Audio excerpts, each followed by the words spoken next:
This is a BMW X1 F48 chassis. I'm going to be replacing the rear shocks for this car. So I've jacked up the back of the car and put it on jack stand. So I've taken the rear wheel out and I put this jack just to hold these in place, just so that it doesn't drop down when I undo this bolt. This is an E20, so I'm going to use an impact drive to do this. This is actually tightened to 165 Newton meters, so it's pretty hard.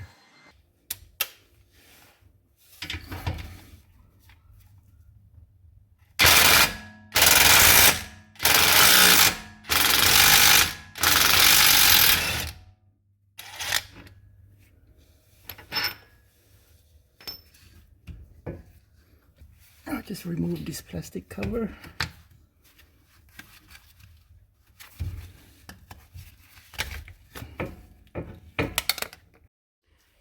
So now to get access to the bolt for this mounting point here, I've got to take out these two plastic 10mm nut and also this 8mm screw. So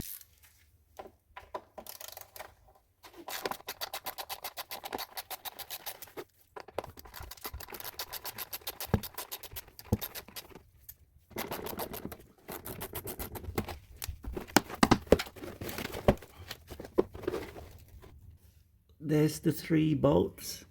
They're E12. So let me take that out now.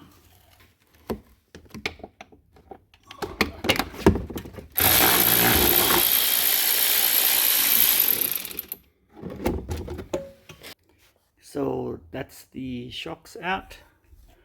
So I'm just gonna use a screwdriver to just pry this piece out, and then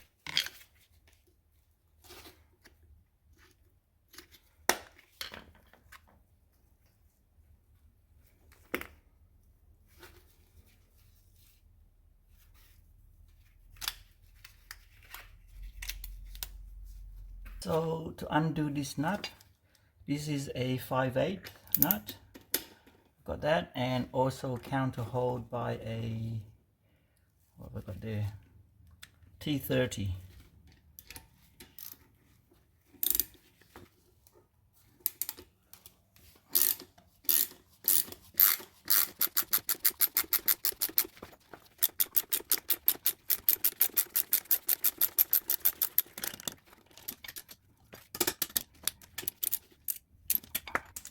So that's out. I'm going to be reusing this piece. So I'm using a KYB brand only because I couldn't source a Saks brand when I needed it. I'm going to be reusing this washer.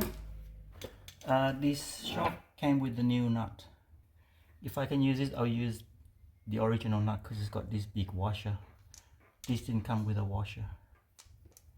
So I've got new bump stock, also KYB brand. I'm reusing this washer. Notice that there's this little groove, so it goes in to match the little shape here. This one goes in. And I'm reusing the nut because it's got this big washer thing.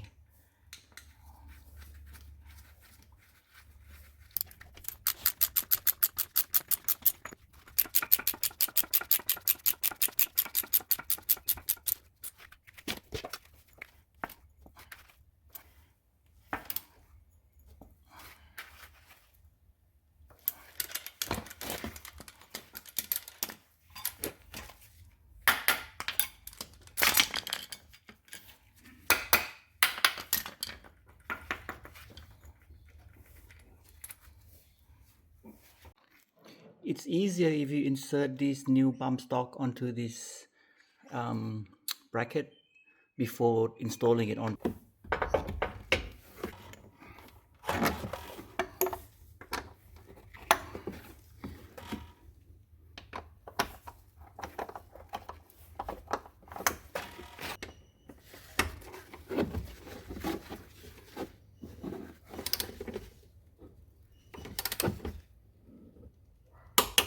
So once you've lined this up, just by pushing this up so that the hole lines up, start the thread by hand, and then just slowly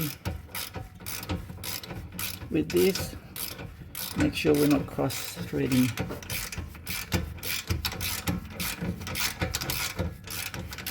So 165 Newton meters. It's done.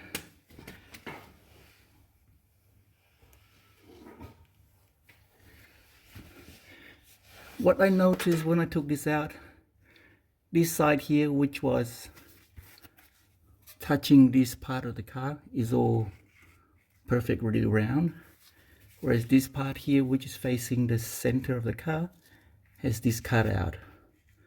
So I match to the new shock when I installed it.